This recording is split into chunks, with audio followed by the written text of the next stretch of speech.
19 hours. That's how much online video people are watching on average in a week. And the demand for video is only growing. If you're a content creator, you know the struggle of picking between quality and quantity to grow your channel, especially if you're on a tight budget. But who says you can't have both? With Storyblocks, you get all the stock content you need to create amazing videos fast. While most stock libraries have expensive pay-per-clip pricing, Storyblocks gives you unlimited downloads for one set price. Download anything from a library of millions of 4K and HD footage clips, After Effects templates, music, sound effects, images, and more. Everything is covered by our industry-leading licensing that lets you share your videos anywhere, anytime. Plans start at just $15 a month. Find all the stock you need and create faster than ever, so you can tell your story your way. Visit storyblocks.com/red circle to learn more. A choice right now, between fear and love. It's just a rock. Out of the dark night of ignorance and into the shining light of truth. Expanding reality. A population of citizens capable of critical thinking. We don't see things as they are, we see them as we are. There's a level of reality where everything dissolves into an ocean of energy. We empower our experience by insisting on our authenticity. That's very profound. Very. Expanding reality. Welcome to Expanding Reality. I am your host, Brandon Thomas. On this episode, we have Jim Gale. He is the creator of Food Forest Abundance. You can find the link to that down in the show notes down there, guys, foodforestabundance.com. Instead of edible arrangements for your girl, he makes edible landscapes. He has a whole collective of people that do this. And it's absolutely incredible, guys, what this dude does. His story is fascinating, why he does what he does. His business model is to go out of business because this is so successful, because it's spreading abundance for all of us. And this is what's so cool about this at this time in our history, as well as the, food shortages. And this is not a fear-based episode. I've really got to reiterate that. He is one of the most positive, upbeat, uplifting person I've ever talked to in my life. He's wonderful. So this is all about empowerment, and that's what it is. That's what he's got going on here with the Food Forest. So go down in the show notes, check all the ways to find him. A couple things as well. We partnered with TeePublic, so you guys can go get your merchandise on. Anything you could slap an Expanding Reality logo on, it's up there, as well as some designs from a good friend of mine, Nick. He is going to be linked down in the show notes as well. He's a phenomenal artist, guys, so go check this dude's site out and all the cool stuff that he's done. He's been a great friend of mine for a long time, and one of the coolest artists I've ever met. So there's some designs that he did for us up there on TeePublic as well. You can go to the website, linked in the show notes, and it'll take you directly there. Also, Rockfin is where all of our premium content will be. There's some amazing stuff going on over there, guys. So if you want to do kind of a subscription-based model for everybody's premium content, so it's also an abundance model. So go check that thing out. It's like $9 a month. You get all these incredible content creators. There's just some amazing things, as well as our content is over there for premium. So let's get to this episode, guys, because Jim is awesome. You're really, really going to love this. So thanks for sticking through that intro. Without any further ado, Jim Gale. All right, ladies and gentlemen, extremely excited to welcome to the show Jim Gale. Man, Food Forest guy. Let's talk about abundance. Now, what I love about your product and what you do, or your service that you offer, I'm not even gonna call it a product. The service that you offer, what it provides is freedom and the opportunity to be choosy on where you spend your money and where you do your business. You've offered people, like I said in the beginning, freedom, man. You've empowered everyone with what you're doing. I cannot wait to get into this with you, man. I'm truly grateful that you're here with us. So for my audience that doesn't know you, do you mind just letting us know just a little bit about yourself, and then let's launch into it, dude? Well, thank you, brother. It's an honor to be here. I love this. And you mentioned the freedom. The number one thing I'll talk about real quick, and then I'll jump into some history, is the freedom from fear of all kinds. When we rise above that, then we can have every other type of freedom. So I grew up in Minnesota. I got teased in 7th and 8th grade. They called me Nature Boy. because I had my wall was full of Ranger Rick pictures. Like that was my centerfold. Oh my God, that is kind of funny. But the bottom line was I love nature. And so growing up over the years, it seems like everything in society is trying to pull you away from that. Right? I remember some friends, they would, for target practice, they would shoot things, and I would do it too. And I look back on that and be like, gosh, that is so ignorant. It is so, I remember those days as days of pain that I didn't even recognize was pain. But now I look back on that and I feel that weird feeling. So anyway, so that's who I am. I'm all about finding ways to solve all of the world's greatest problems, and we have. It's amazing. Before we get any further on this, let's just talk about this for a second. So you talked about childhood ignorance, and I'm with you on this because I've observed it as well. And of course, same thing, man. We used to, one of the worst things I've done was we used to go fishing, catch this little perch, and then put black cats in their mouth and light them and set them back on, because the black cats remain underwater and then half a fish. Horrible shit. But you know what's really weird is that, so do you think that morals are learned or that they're natural? Because in that instance, did you learn it from your friends because they did it? And that's the only reason you were drawn to it, to kind of fit in and be a little rebellious? Or did you know it was wrong and still chose to do it anyway on some deep level? It was a fitting in thing. It was, let's try it, because I wanted to catch the frog. My thing was I would get these tubs, and my tub would be full of as many frogs as I could possibly have in it. Like the idea of killing them didn't even cross. I wanted more. I didn't want less or fewer, right? And so, yeah, I guess I believe it's something deep within us. Yeah, that it's just kind of like a fit in thing. So because I've been talking about this as kind of a side shoot a little bit here lately, is that morals, are they learned or are they something that's natural and innate in us? And I want to choose that we default to the natural state of equilibrium and balance, but I think that there's always going to be like some societal peer pressure type stuff that goes on or whatever. And I mean, because you even think about like the reverence of, I don't know, any ancient culture like Native American tribes that find so much more reverence in life and nature than we really do as a society, right? Maybe not some individuals, but you'd think that they're little, these little kids probably did the same stuff, I mean, even though they knew about how important nature was. I love how deep this gets so quickly. This is awesome. So as I have reflected back on those moments in my life of me following some governmente, somebody who wanted to control my mind, I look at the people who were doing it, some of them great friends to this day. They were angry, they were abused, they had major issues in their life. And this was a way of acting out against whatever they could act. So it's a deep seed that somehow has been implanted in our minds, but that's also the opportunity that we're facing. No, absolutely. And you're absolutely right. And I like this. So speaking of seeds, what you're working on is fascinating, man. Will you tell the folks out here about Food Forest Seed? Yes. So about 6 months ago, so for 14 years, when I sold the mortgage company, did about $1.3 billion in volume, and I had all the time in the world. And at that time in my life, it was basically 2007-8, I learned about Building 7 and architects and engineers for 9/11 and all this stuff. And I went through this 2-year period of kind of no fucking way, right?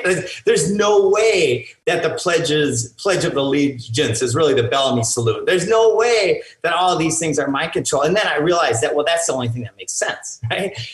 And I also learned that we're destroying our planet, our soil, our forests on all these levels. Like in every form of attack that they can create, they're creating it all at the same time.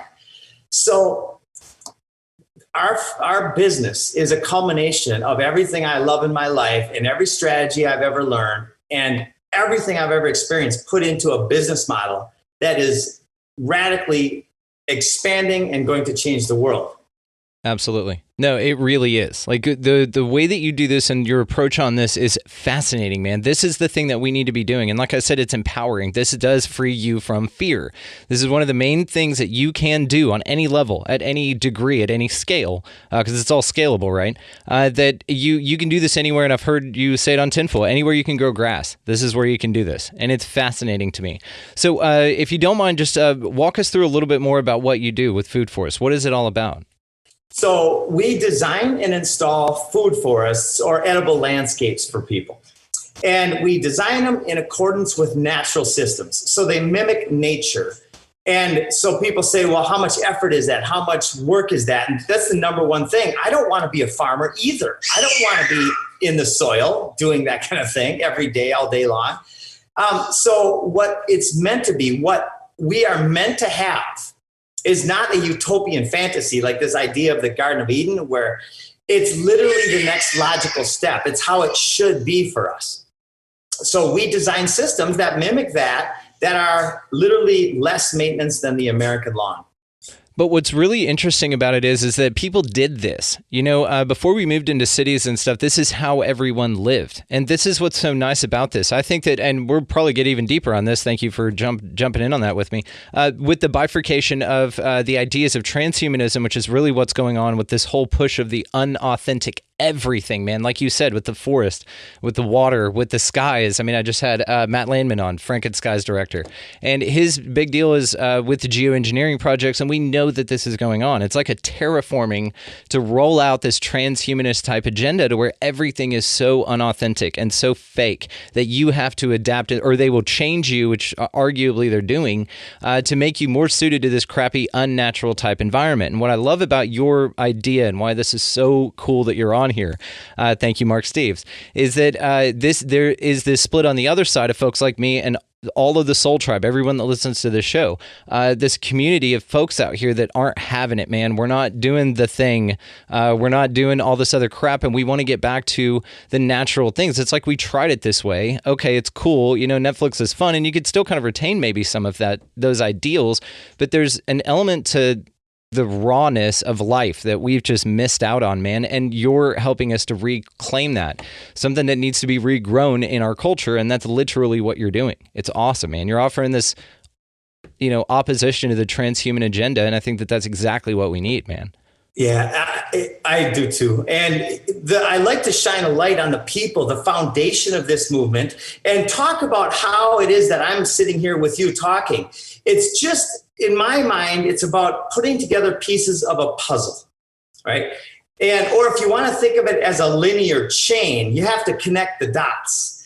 And all of the dots are on the puzzle. I mean, Bill Mollison, who said, though the problems of our world are increasingly complex, the solutions remain embarrassingly simple. Like, that's just so right on. So these people who are my heroes are the foundation of it. They have proven what I'm saying on every level. My thing is the way I'm saying it and the business structure around it. Yeah, no, it is. And the way that you do it with the giving back, you've got such an altruistic business model. It's insane to me. Now, what I love also about what you said about your hedge fund that you sold is that you could have done nothing. You could have just been a couch potato. You could have been sitting on your yacht right now in Italy somewhere, but you're not. You chose to do this huge altruistic thing that's just so amazing and helps humanity so much that you're like the example of the people that we want to have a lot of money. We're like, yeah, give it to that guy. He knows what to do with it. So it's great. I'm grateful that you did what you did and that you are who you are, because you're part of that example of that. People that get a lot of money, well, they're just going to go sit on the beach somewhere. They're just going to play video games if nobody has to work. And that's not accurate. And I've argued against that. Maybe some people will, and those people, should be, I don't know, that we need to breed that out anyway. They'll be miserable. Yeah, and they will be miserable, man. I was. Yeah. I took 9 months, and really it was more like a year and a half. And I bought a yacht, a small 42-foot carbon motor yacht, and I lived on the ocean for about a year. And I was fucking miserable at the end of that year. Yeah, exactly. This is what I'm saying. You did that, yeah, right? Yeah. It was so boring. And then I proceeded to lose everything in pursuit of exactly what's happening now. And in the last 6 months, it's just exploded. But I also want to shed a light on a myth out there propagated by the society, is that I'm doing this for selfish reasons. The myth is that selfishness is bad. I'm stating very clearly that I'm doing this for selfish reasons. And when selfishness aligns with regeneration, that's the ultimate of everything.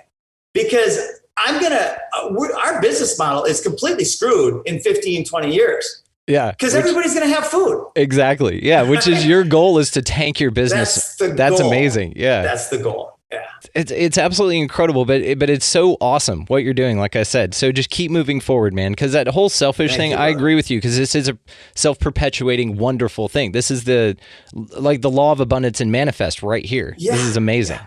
It is. And having faith, like I just got a text from a couple of my buddies saying they're going to come after you. I hear this sometimes several times a day. I'm not a big shot. But soon I think I will be. This will be recognized as, well, Victor Hugo said it best. He said, there's one thing stronger than all of the armies of the world. And that is an idea whose time has come. Well, this is that idea with certainty. This is that idea. Well, and what you're offering could not come at a better time. You know, people have time. We're figuring out that the model of trading your money or your time for money is bullshit, and it's over. I think all of this is done. But to usher us into the new whatever is coming next, what you offer and the things that you're doing over there is the necessary step. This is how people are able to walk into this uncertainty with a little bit more certainty and confidence that they're going to be okay on at least the basic level. Yeah, that's the goal, right? Because that's where the faith comes in. This idea of, you know what, I'm more than this. I'm not my body. I'm energy. I'm pure energy. However that manifests in the next thing after you leave the body, I don't know. But I do know that there's something there. Yeah. You're on the right show, dude. Yeah, absolutely. Good. Yeah, I can't, I think it was Lincoln. Somebody called him Two-Face. He said, if I were Two-Face, would I wear this one? It just cracked me up. But this idea of not being fully aligned with everything I'm speaking, sometimes I'm wrong. Sometimes I look back and go, what the hell was I talking about right there? But it's about speaking everything that I've learned in a way that lifts people up to see a future that's fucking awesome. Yes, absolutely. It is awesome. And it, like I said, and this is something everyone can take action and do themselves with nothing. Like you can do it with hardly anything. So break us down. How do you get somebody started on this? So we have created a food forest cooperative. And a little backstory, I actually was asking, I love business models and I love finding what strategies are going to be best in what situations, right? So I went down the franchise road. And I spent about $250,000. I had all these fancy greenhouses and patents and shit. And when I looked at all the paperwork, I honestly got a stomach ache. I threw the whole fucking thing in the trash. Everything we're doing, there's no non-competes, no NDAs, and no patents. You can take every bit of my business model you want. I will even help you do it. Like you can literally take everything. Our brand, that's the only thing. That's our brand. But everything else we do is yours. You can copy and paste it. You can steal the words. I don't give a shit. That's what we want you to do. So that's our business model. As the cooperative, I get so excited. The cooperative is the person or business on the ground that's actually meeting the customer and putting the food in the ground. So our mission in Food Forest Abundance as our core team, which is expanding very fast, is to serve the cooperative, to help the cooperative by providing leads, by providing marketing material, business insight, and the motivation as to why. So what does the collective do? How do you guys go out and implement this? Cooperative. I'm not a big fan of collectives in most cases. Oh, okay. And I default to the collective because I think of it spiritually. Okay, so the cooperative, my apologies. I do love that. I've heard that collective, of course, word used in so many other cases. Yes. So the cooperative is similar in structure to a franchise, but it's a 2-page contract. It's simply based on the voluntary exchange of value. We provide all these tools for you to have a business like landscaping, except for infinitely more beneficial, but profitable. And you could do 1, 2, 3 Food Forest installs a month and be making $100,000 or more a year. Right. And so do you guys do this mainly in residential areas, obviously with front lawns and things like that? Our target market is the residential lawn. Okay. But what's happened is we're doing major projects in Africa and Thailand and resorts and all sorts of stuff all over the world now. We're actually now in 15 countries and 40 states starting 6 months ago. Damn, man. Congratulations. You should be. Thanks, you should be everywhere. Yeah. Yeah. And we're turning it back in. This is the fun part is, even though it's a for-profit, because I believe in regenerative capitalism which is voluntary, as opposed to communism, which is force and violence. Yes. And so our business model, as we earn a lot of income, and we're already doing very well, then we put it back in, and we are building food forests in public areas, at schools, at churches, at food banks. And then we're using that as marketing, which creates more abundance, which we turn back in. And that's why it's going to go so fast. No, absolutely it will. And I've had this argument, I've heard it made several times. Why don't they replace like oak trees and shit down a new street that they're paving with fruit trees like peaches and apples and stuff like that? Or whatever native fruiting tree will grow in that area. It makes no sense to me. You'd feed the homeless. You've got animals taking care of. People that are generally unhealthy, maybe walking by, can just grab an apple or whatever, and it's free to everyone. Like, I don't understand why that's not done. It blows my mind, or why more people aren't doing like what you're talking about, taking a portion of their front lawn, which is less things you got to mow, and then now you're producing food that now your family and you are interacting with and cultivating yourself. I mean, and these are skills that you pass on. This is stuff that maybe your kids and maybe us in 2 weeks, 1 week, whatever, won't have a grocery store to go to. And then what do? You know? Right. I don't know, man. I love it. I love what you're doing. Thank you so much, man. So you mentioned so many beautiful tidbits there of the why, right? We talked about the grocery store, the food supply chain. Like, this literally solves, and I can name just, let's say, the 5 biggest problems humanity faces: mass extinction, deforestation, which as a result, we have mass extinction, cancer, diabetes, and heart disease, right? This cures all of them. Not only cures them, but actually creates a stronger world on every freaking level, right? So, and when people think about, why don't I have a lawn or a food forest instead of a lawn, Henry Kissinger said back 50 years ago, if you want to control nations, control oil. If you want to control people, control their food. Yeah. And so this strategy, you don't just say things. That was his job, to enforce a strategy. And he has, and it's exactly the same thing playing out now with the exact same families. And the solution is just simply living happy, abundant, free lives. So what? I know the why, and we all get the why. And I do think, though, that now what you're doing is more important than ever, like I said, because this is the time for us to do stuff like this. This is, we're reclaiming ourselves, right? We're getting away from the dependence of a system that's very broken and on its way out. So when you talk about your model of food abundance, do you run into any issues with like HOAs or anything like that? Yeah, I've got somebody coming over tomorrow. I put up 5 raised beds in my backyard. I kind of tucked them in a little bit, and somebody complained, and they're coming tomorrow. We got a letter in the mail like 3 or 4 days ago. My wife was all nervous, and I'm like, babe, this is going to be fucking amazing. Yeah, dude, bring it. Come on. Bring it, they knocked on the wrong door. Did they even know who you were? I'm so glad. I've been waiting for them to knock. I was thinking about making my front lawn one too, and I'm like, oh gosh. But anyway, now it's gonna just be food everywhere. Nice. Okay, cool. So one of your neighbors complained that you were doing something amazing? I don't know who or how. All I know is we got a letter saying we're in violation of something, and that's the only thing I can imagine it is. You know, I think they have planes also that will do this, and I'm not kidding about this. HOA will pay like 5 or 6 neighborhoods will come together and pay for a pilot kind of stand over and see what the hell's going on in your backyard. To see if you're like growing pot or maybe corn or something like you shouldn't be. That's so possible here because the developer that developed this whole area is a complete globalist.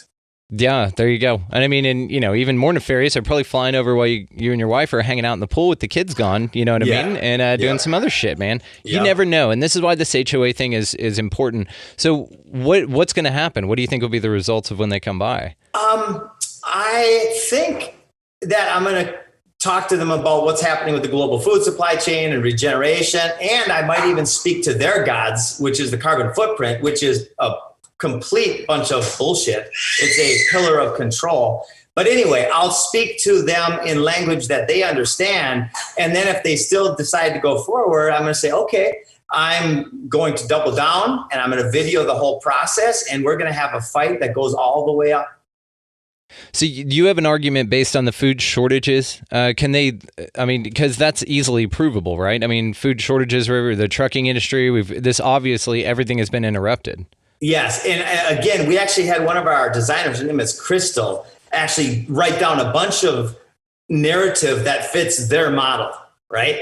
So we're talking about how this is going to save things, and they're disallowing me to grow food for my family to eat in a time of crisis. And I'm just starting to play with it, but it'll get really fun if they pursue it. It's interesting. No, because I think you definitely have something there. And I'm reminded of the story, like, because they could get this, even with zombies walking around, they could try and fine you for having a garden in your backyard, right? And you're like, guys, there's a little more pressing stuff going on, but it's bureaucracy to the end, right? I heard this story about on the Titanic. There was this woman trapped in a cabin, and one of the guys broke down the door, and one of the bellmen came over to kind of help out a little bit, wasn't really doing anything. A passenger saved her, got her out, saved her as the ship's sinking, by the way. And the bellman was like, well, we're going to have to charge you for that door. It's kind of the same thing. It is. It's complete disconnect with reality. Yes, exactly. Exactly. It's like, dude, you need to go home. Whoever comes over to your house, but like, here's some seeds. I will help you. Get your ass. What are we doing here? Thank you. Because until now, I'd heard that several times. And until now, I just sloughed it off as that's impossible. Now I see that it's probably absolutely true. When I heard it from Neil Geddes Ward, who I completely trust, he is a fascinating guy, and he said it on my show a while back. He's an awesome dude. And he knows he had got commissioned to paint the Titanic for somebody. Anyway, way off topic. So he did a bunch of research on it. Way off topic, but there you go. Validated. There you go. Love it. Thank you. So what's the next process for this? What do you do next? We're constantly improving. We just had, and this is freaking miraculous. There's a huge thing I'd like to share with everybody because it's the foundation of the ideas. It's meditation. And that's just a word, right? What is actually meditating for me? It's simply just chilling out. Maybe I go fishing, or maybe I take a nap. Maybe I go play with the kids and I really look at them, right? Maybe I go for a bike ride and I really feel what's going on. It's slowing down the mind. And when I started doing this, about 9 months ago, we were at the end after losing almost $20 million and all this. We were maxed, everything was done. And I finally let it all go. And I said, fuck, this ain't working. And then I really just put 100% faith into the process. And so to get to some of the magic, this is kind of high level magic. I've not been a TV guy my whole life, right? But I had my favorite shows, and one of them was The Crocodile Hunter with Steve Irwin. Hell yeah. Okay? I cried when he died and everything, and love that guy. Another one was another show that I can't say the name of yet because this is the reveal that's coming, but this was my favorite show for about 5 years in a row with my favorite actor. So I get a call from the producer of The Crocodile Hunter, wanting to produce a show building myself and our vision as the next Steve Irwin, right? Then I get a call from the actor that I'm talking about, and we just finished installing the most insanely beautiful, cool-ass food forest, vineyard, Mexican cantina food forest, all these different elements, and it's going to be seen by millions. Dude, that's amazing. Nice job, man. Congratulations. That's huge. That was freaky manifestation right there. Exactly. So let's get to some of that, man. So when did you realize that was a real thing? When I first wrote my goals, I was 19 and my coach said, write down your goals. And I'm like, what a pain in the ass. The person who left the wrestling room on a Friday night who came back on Monday morning, that was two very different people.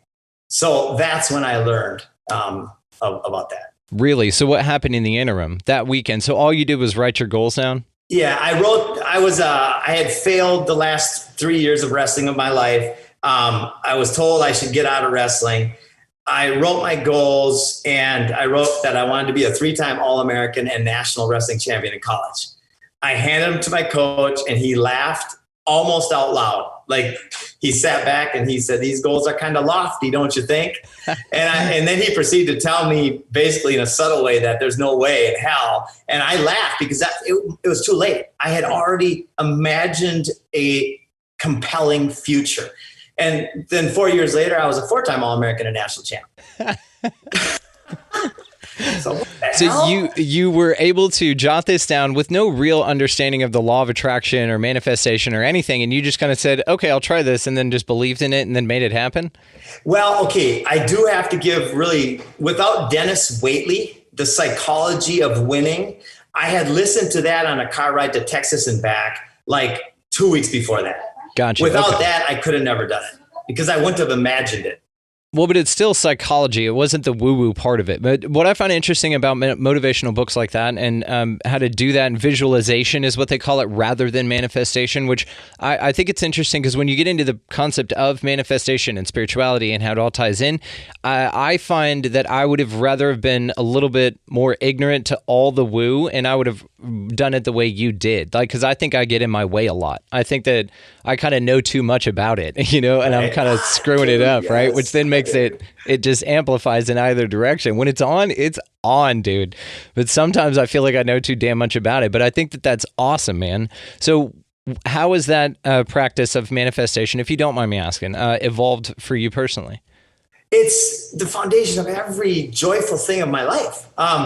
And by the way, I did it. I first learned about it and I could have nothing less. And I did it basically what I would now look back on is not right for like 20, 30 years. But I never stopped. I kept learning. I went to 7 ayahuasca ceremonies, right? That was a huge part of the transition. Psilocybin and meditation. God, there's such a strong connection to that, and we talk about that a lot on this show. I have Peter Gorman on, man. Do you know who that is? Awesome. I've heard of him. Yeah, he was Terrence McKenna knew him. Anyway, great dude. Probably the one that responsible for bringing ayahuasca up to the States. Anyway, and then I just had a conversation with Carlos Tanner. He's the head of the Ayahuasca Foundation in Peru. That one's not out yet, but it's coming out soon, man. So again, you're on the right show, dude. This is amazing how the Soul Tribe works, right? We just kind of. Oh my gosh. Anyway, so with the manifestation practices that you do, what do you want to reveal anything that you've got working on, or do you feel like that's going to screw it up? I reveal everything. We're working on changing the world rapidly.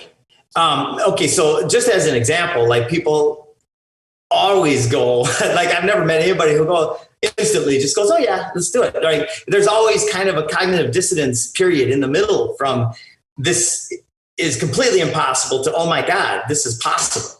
Right. So this in the last 2 years, our global society went from relatively free to where we are now, where some countries are complete enslavement camps, like Australia and places, and Canada's getting there. And, you know, so in 2 years, a bad idea can radically change the world. Yeah. Well, then what can happen in 2 years with a good idea?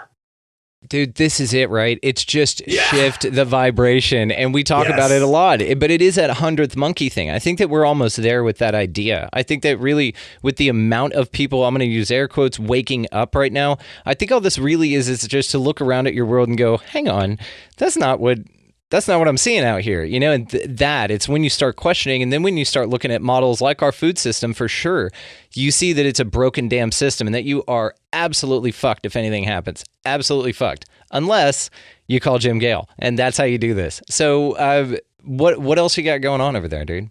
Well, this idea of being prepared in general, one of our cooperative partners, Michael Hoffman's bringing together a preparedness full blueprint. Like it's so freaking well thought out. So people who want to learn in general about food, water, and energy, and many, many layers of preparedness, he can help with that. And then we've got a guy, Sean Stanton, another one of our designers, coming in with the indoor design system blueprint. Because you can take a bedroom in your house and sweet potatoes, by the way, I want to share with everybody, grow sweet potatoes. You can eat the stems, you can eat the leaves, you can eat the potato. It's not even a potato. It's phenomenal. It's nutrient dense. It's the best preparedness food there is. You can grow them indoors. So we've got another guy designing those systems. So we've got some neat things coming together along with financing. In probably 3 months or less, we're going to have the ability to finance the installation of a food forest. Dude, that's amazing. Now, with the indoor grow stuff that you guys are going to do, are y'all going to do like different, like good, better, best kind of thing, small area, and then do the whole setup, like a whole full lighting, everything kind of as a kit? Yeah, well, probably as a you go in and do it. So like somebody put it in bookshelves. I see. Okay. Yeah. Like an install. So it's an install. Yeah. Okay. I got it. That would be cool too, to maybe add to the repertoire though. Just like some small kits that you can do for like a single person or a single couple in an apartment to do like a sweet potato thing and have it be like on casters or something so they can move it, a couple poles that go up with a ring light or something at the top of it. Make it real simple. But Dude, man, that would give people some cool confidence. So yeah, I love that. And here's how we do that. We have the design blueprint is so dialed in that you can DIY it. Okay, that's awesome. That's what I'm talking about. Okay. And now most people don't want to, but most of the things that you're talking about can be bought at Home Depot for way cheaper than we can produce them. Okay, right? Got it. All the different stuff, at least in the short term. If there gets to be a point with our volume that we want to go into that, we'll probably just affiliate. But I love that. We want to provide the most value we could possibly provide. Yeah, just an idea. I mean, and you're right.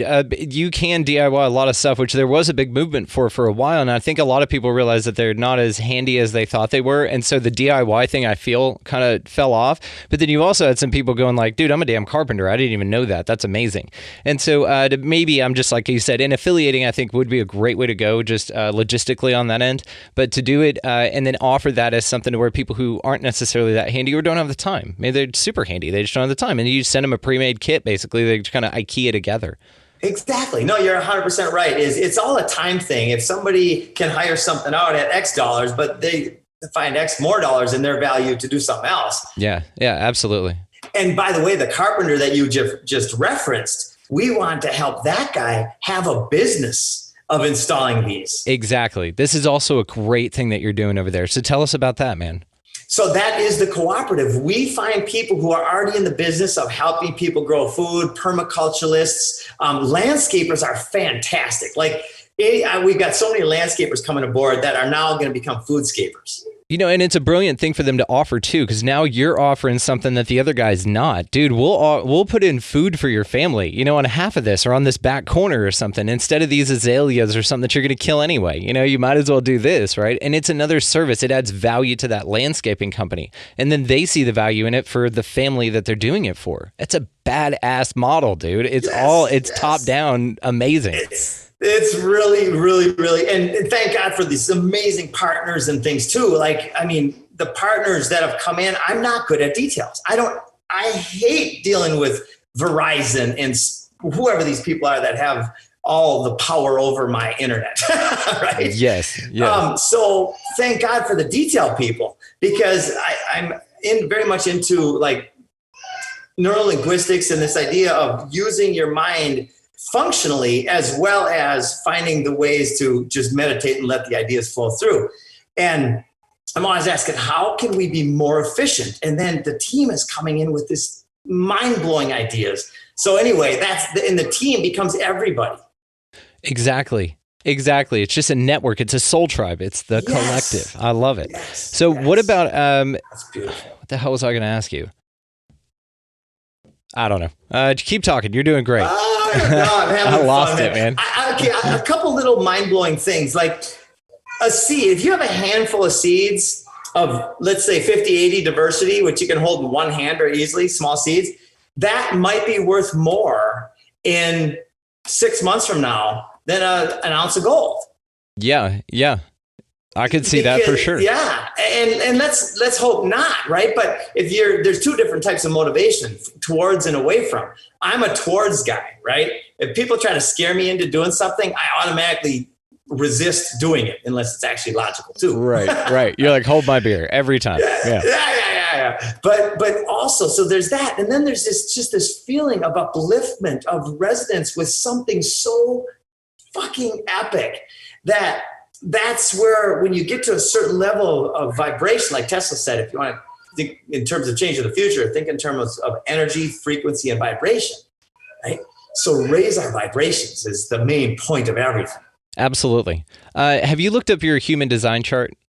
I haven't. Sounds cool. Okay, it is, right? And I know fuck all about it. My wife looked up mine for me. Christopher, the Astro Medium, I've had on quite a bit as well. He's a good friend of the show. He could definitely help you out with this, but you ought to look into it because basically the way that you're describing yourself as far as being like not great at the meticulous stuff, but you will do it, you're big idea, you're big picture guy. I bet you're like a generator or a manifesting generator or something like that. I bet you that's what you are. You got to check it out. Just Google human design. There's free charts everywhere. You can just do it. It'd just be fun. So this is crazy. My buddy Ethan, one sec. Who's that? That's my little baby girl. She's 2. Oh, cute. She's amazing. That's awesome. I know. I'm 52 here in a couple months on Christmas Eve, and God, you look like 23, maybe. I feel like that. You can tell. Feel better than I've ever felt in my life. So one of our cooperatives, his name is Ethan from Indiana, phenomenal guy, just so smart. He looked up my name and he said, Jim, your name means to supplant, trip up, overthrow, defeat, dispossess. Right? And your last name is Gale, which means strong wind. Your name calls you to be a strong wind for supplanting and overthrowing our criminal government system right now. Dude. And I just heard this like 2 weeks ago, and that's exactly what my life is all about right now. Well, and I like the supplant part of it because it's a double entendre. Because yes, you are overthrowing the system, but you're supplanting food. It's in there. It's perfect. That's an apt description, man. I like that. Yeah, that blew my mind. Like I never in my life thought about destiny. It wasn't something that just, I don't know, it didn't mean anything to me. And I'm like, oh my God, maybe there is something to that destiny thing. Have you, so that's based on your name though, which you didn't have a choice on, maybe cosmically a soul contract ahead of time you had that choice, but I've heard this about names too. So did you know this before you named your kids? I had no idea. No idea. Have you thought about it and looked theirs up? That's you don't so have to say their names. that. I'm not saying that. I'm just saying that have you looked at their names to see what they mean? Sophia, Isabella, Amelia, and Selah. I will look them up. I have heard different things about them, but I'm going to look them all up now. It's just interesting. I wonder if people knew that going in, that they could kind of change the fate of their child, which really would be just kind of intervening on like a time travel movie or something like that. You're basically determining the fate based on that metric of being able to assess a name. I don't know, but then the question, like in the Matrix, the Oracle says, don't worry about the vase, and he turned around and broke it. And she said, what's really going to cook your noodles, would you have broken it if I wouldn't have said anything, right? So now the question with having to do with this, if we want to go have fun with That's awesome, yes. is to be like, well, were they born and have this particular destiny because you named them that way, or were they born to have that particular destiny anyway, so that you found out about the names and named them that to be a self-fulfilling prophecy? Either way, it's fun to think about. I love it. No, I think about this stuff a lot. I'll go to this level that I can explain it from my perspective. We are spirit playing a divine game. Hell yeah. And yes, and if you ever looked at the beginning of Mario Brothers, you've got a star, which represents energy or the universe, or named Peach, right? And she brings her star to Mario and says, you got to help us, save us from the evil. And the evil in the one scene was a storm, and it was a battleship with a big lizard on it. And then there was one other thing in there, exactly relevant. Oh, it was a UFO thing. Right, we haven't seen that yet, but I'm not going to be surprised if that shows up. Dude, you just broke down the deepest thing on Mario I've ever heard before. I've never heard anybody say that. That's fascinating. Yeah, and you might be onto something. It's kind of like when, Von Braun, on his deathbed, he had those 3 predictions that he told his assistant that were going to happen, and like 3 of them have happened, and the 4th and 5th one is yet to happen, and that's the faked alien invasion, right? Yeah, Project Bluebeam, yeah. Dude, Project Bluebeam is like one of my favorite conspiracy theories of all time because it's batshit crazy and elaborate. I'll have to have you come back on because I haven't done a Project Bluebeam episode yet. I was looking for the perfect person to do it with. So you and me will come back. We'll talk about Sergey Monast and all this batshit crazy stuff. I would love that, dude. I love it, brother. All right, That'd cool. be fun. We'll set that up in the future for sure. So what do you think about, because I'm right there with you whenever it comes to this human having a spirit, or a spirit having a human experience. Do you think that we have something to do here as far as like karma and all that stuff to work off, or do you think it's more of just a ride?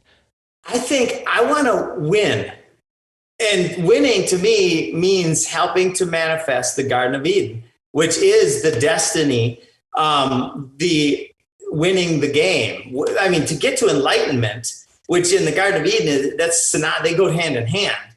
when we have healthy foods, it's going to be way easier to not have these blockages that we have, right? So it all filters in and stacks. And so I want to win.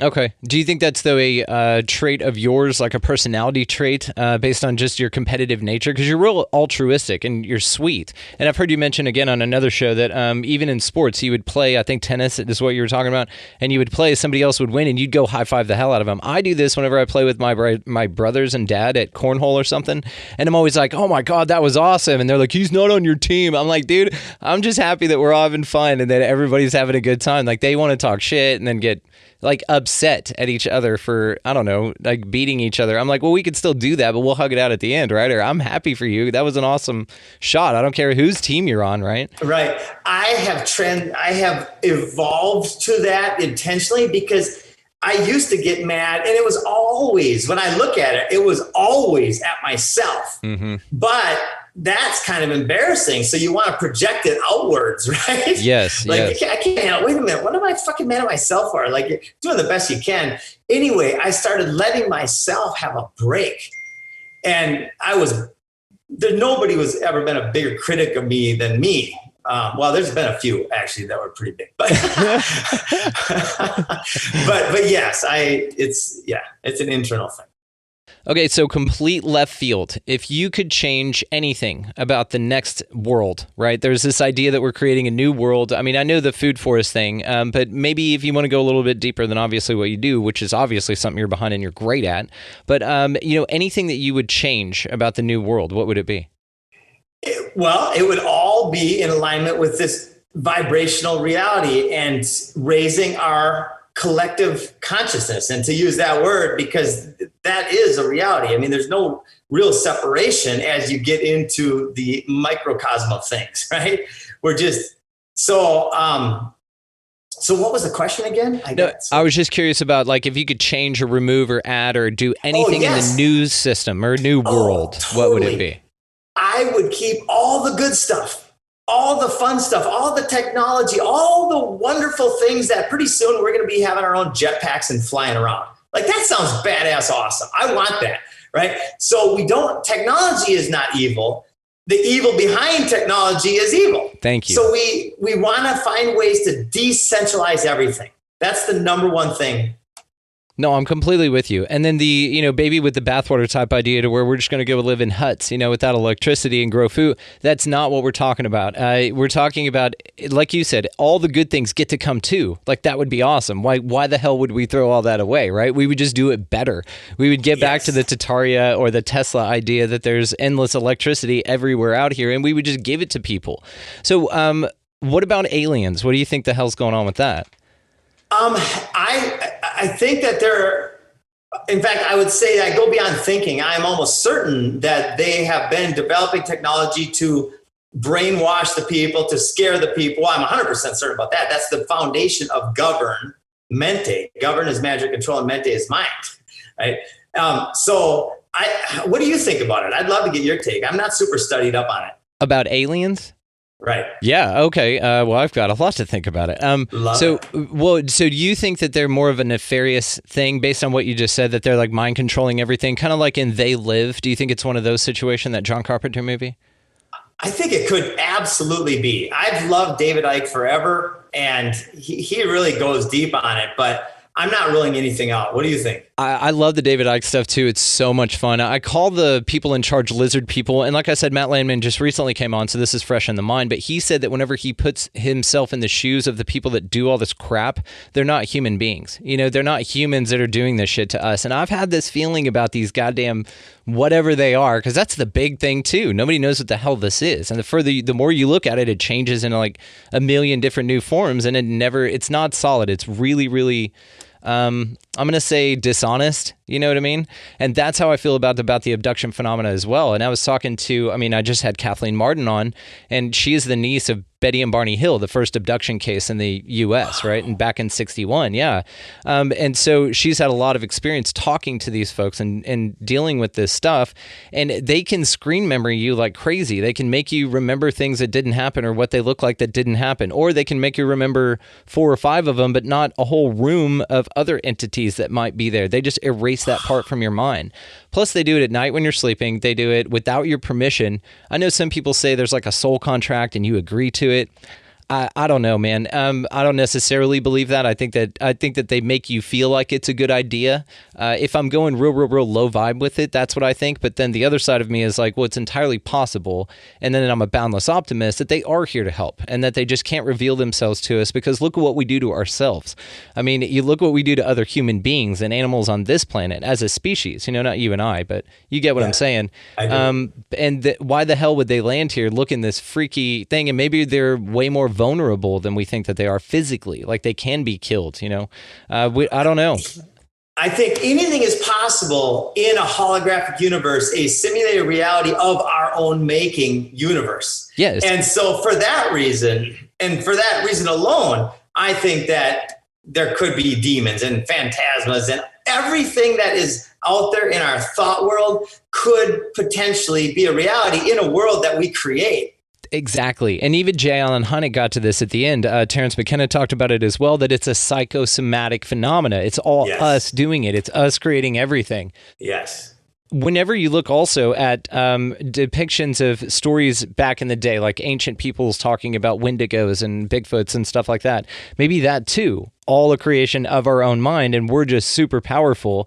And then when these stories get passed down, it's kind of like predictive programming. It's like our generations will see Bigfoots and Wendigos and UFOs because we've heard about it from other people, so therefore we manifest that on a perpetual loop throughout the culture. That also would explain maybe why it shifts in physical appearance all the time. Like it changes constantly. Totally. Just a little bit outside of what we can conceive it, but we can't physically do it. So I don't know, man. I'm with you. Now the low vibe shit, the low vibe stuff I do my best to stay away from, but it's got to be part of the conversation. And I don't mind that because we live in a dualistic nature of whatever the hell this reality is anyway. So you've got to have that as part of the conversation for sure.